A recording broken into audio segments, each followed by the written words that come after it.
7:39 is the time right now. Let's switch gears and talk about this from HBO's Deaf Comedy Jam to the big screen, the movie that a lot of people are still talking about to this day, How to Be a Player. Booty call.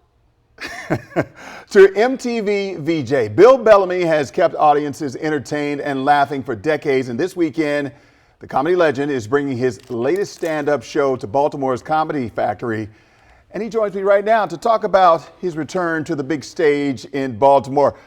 And he's got shades on at Come on, 7:39 in the morning and a I fresh wake up for haircut. you. Yeah, that's my man right there. Bill Bellamy, good morning to you. Good to see you. Wait, Always good to talk to man, you.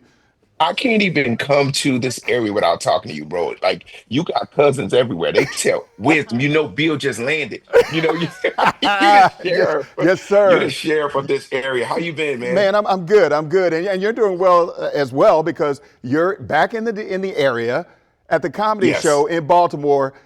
Tell us what people can expect when they come and check you out this weekend. Oh man, it's unlimited laughter. I always try to make my shows a little different, more than just comedy. It's variety, it's improvisation. So, like, we try to have fun with the audience. We bring people on stage.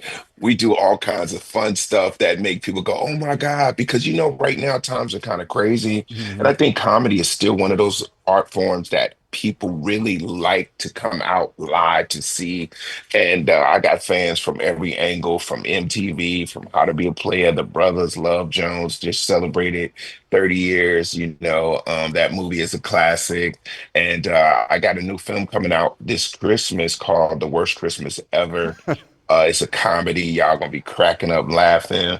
I'm still happy, man. I'm still doing it, having fun, still hooping. I know your knees is gone, wisdom. I know your knees is Bill, gone, Bill, the but I knees, the still got one. knees are definitely gone. And look, I bought this just for you, right? Can you see me Right. right now? Can you see this? Yeah, I see you. Look, you see this? I bought Yeah. this just for you, Bill Bellamy. So anytime, every time we keep talking about this, I'm ready. Hey, I got one hey, game listen, left just for wisdom. you, I'm gonna Bill. come. Only way I'm gonna get you on the basketball court, I gotta come pick you up. Cause you every time I say let's hoop, you got an ailment. Oh, my knee, my back, my shoulders, my eyes hurt, whatever. This time I'm gonna come get you, and we're gonna ball 1-on-1. I'm gonna get my money back that you won from me last year.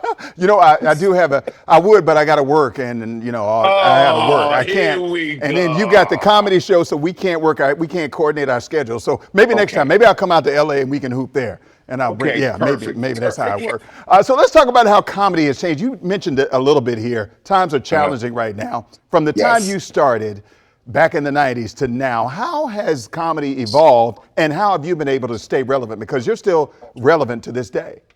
Yeah, I think what you have to do is you have to go with the flow because I remember in the 90s, comedy was a little more open where we could do different types of jokes and no one would get offended at all. And now I think what's interesting is the censorship or just the sensitivity or certain things. People are like, oh my God, you can't say that. Oh my God.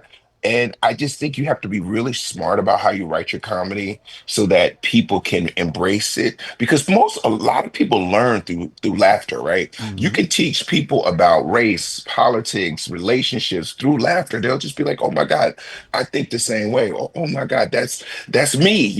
So what you do, what I try to do actually, is just find a common ground that we all experience, and it puts us all on the same page. Yeah. All right. Now, I know you're here for comedy, but we got to talk about your amazing career because you mentioned some of the incredible movies that you've done, How to Be a Player, I Yes, Love Jones. I mean, we can go on for days talking about that, your acting career, but you've broken barriers when it comes to MTV as well. You were an MTV VJ. You interviewed yes, Janet Jackson, Michael Jackson, Aaliyah, and some of the biggest names in the business. Talk a yes. little bit about your career in that because you diversified at the same time that you were still being funny. Yeah, I think it was a wonderful opportunity to be on MTV because they were opening their doors to more artists. Open their doors to pop culture. I mean, the pop culture was driving the market at that time. So you had people like Aaliyah, you had, Jay-Z, you had Destiny's Child, you had Alanis Morissette or Hootie and the Blowfish. So all these artists were, young and brand new. I remember No Doubt, Hmm. I remember Blind Melon, these artists were so new and they were selling millions of records. And I just happened to be the right guy.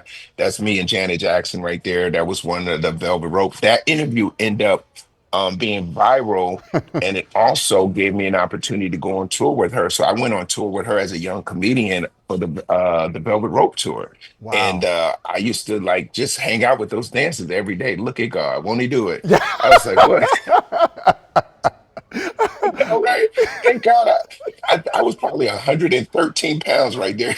Yeah, but you know what? You were in a good space. That looked like a good space to be in right Yeah, I there. felt very safe. Those clothes were very comforting for me. Thank you very much. Yes, and it helped further your career. And also, Yes, Bill, sir. I'm gonna leave you with this because every time you and I have a conversation, we always talk about parenting as well. I know your son's getting ready Yes. for college hoops, and I'm still in the Yes. midst of it. How has parenting been going for you so far this Oh, year wow. and in your entire career, your life? Well, this year is our first year of empty nestings for all the Ooh. parents out there. You know, when the kids start getting up at a certain age, you start losing all your roles. Like, there's no more carpool. They drive, they do everything themselves. So, my son, who's is my baby, you know, he's going into his sophomore year. My daughter just graduated from college, so now she is, you know, interviewing with all these different, you know, people, and she's excited. So her career is about to take off, and you know, he's playing that basketball, that college basketball stuff. So there's a lot of games to go to. I still feel like I got, you know, one foot still in there because, you know, he's you know, he just turned 19. So it's like I'm still in it with him. And, you know, now she's like, oh my God, Dad, I have got to go back to New York City. You know, they don't even want to come home, man. I feel so bad. Yeah, that's what they do. My daughter's in Spain right now, having the Yeah, time of her see, life. see, I'm see like, what I'm talking I'm about? like, I And we haven't even been to working. Spain. We over here Like I working, know we Bill. haven't We we working. working and they having a good time. Well, Wow. that's what we do it for. You know, we work hard. We give our kids opportunities that they get to experience things that we can live through them into, and then we'll do it when we get the time. I'm very, very proud to have, you know, had that journey with my kids because I Hmm. learned so much being a dad. Like for all the dads out there, do the work, take a lot of videos, save a lot of videos, and take a lot of pictures because it goes so fast. I just remember like, you know, going to kindergarten. I remember like Daddy Day. Now that's all gone. Yeah, it flies by so fast. I'll never forget. My mother told me that when my kids were entering the world, she was like, "You better enjoy it because it won't be long, and then they'll be Just gone, like that. just like Yes, that." sir. It's Yeah, absolutely true. yeah. Well, Bill Bellamy, Allison Seymour, come over here and say hi. Allison Seymour Wait, wants to say hi. She wants to interrupt my interview to say hi to you. yeah, what's up? Hi, Bill. Oh my God, you guys do such a fantastic job. We'll Y'all make see it you in fun when I come to Baltimore. DC. We'll see you Yeah, in We're in yeah. Baltimore. And Baltimore, but you look, know I'll come to DC to see you guys. yeah, I appreciate it. And now everybody wants to say hi. They want to interrupt. Hi, Bill. This How is you Amiri, doing? weather guru, Miri Marshall. Yeah, Jonathan, you want to say hi too? No, Hey, yeah. Where's Bill! Jonathan? Jonathan, hey, Jonathan. Jonathan, you're in the back. Y'all Come got over a here and whole say Hey, hi. family there. Bill! Yeah, How we many got the people whole you know, family. Wisdom? Yeah, I know a lot of You people, know We got Bill. two everybody. legends right here. No, Hey, no, no, just Bill! one. Yeah. Hey, they told me we're at Bill Bellamy. I'm so proud of you, proud to know you. So thank you very much, sir. I appreciate you always making Absolutely, time for bro. me and And being my gracious. love to the family, and thank you Yes. guys over there at Good Day DC. Yeah, thank you very much, sir. Appreciate it. All right, take care. God bless. God bless. Bye bye.